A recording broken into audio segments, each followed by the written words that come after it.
Bitcoin lands on Wall Street in its debut session. It was up 26%. Take a look at this chart. It shows the price versus the volume. If you come inside the Bloomberg here, Bitcoin futures grinding higher, but off the highs of the session. Volume super hot right when it started trading at 6 p.m. last night and around 11 o'clock, 10 o'clock last night. Now volume, like 2 contracts are being traded right now. Well, joining us from Chicago is Cboe trader Scott Bauer. Hey, Scott, what was it like to trade Bitcoin over the last 12 hours?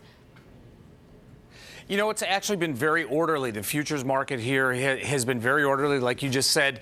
Just a couple contracts being traded right now. We're just under 3,000 total contracts. So when you look at a total notional value here, you're right around just under 50 million or so compared to, the market cap of Bitcoin being 300, billion. But this is really good. The market's been very, very orderly. Most of the contracts that have traded, the futures contracts, have been in the January expiration cycle, a few going out to February and March. But what we've actually seen since the big rise, when this was just launched, is the spread between months has really come in. It started out about a $2,000 wide spread to go from January all the way out to March, and that has really come in. So, listen, it's a growing market here.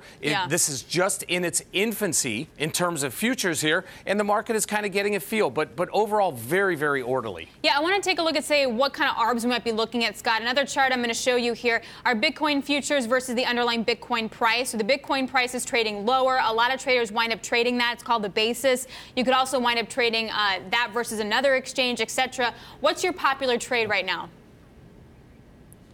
Well, I just look right now, and the spread between February and March futures is only about $100 right now. It started off much wider than that. The January to March started out almost $2,000 wide. So to me, that's a spread worth looking at right now, is buying yourself a month's time from the February expiration out to March with only that $100 edge. Now, that could wind up being a $2,000 spread. That could wind up being an inverted spread. We don't really know at this point. The market will figure that out, right? Supply and demand and market economics will make that come into line. But right now, to me, that seems to be perhaps the favored edge if there was one out there.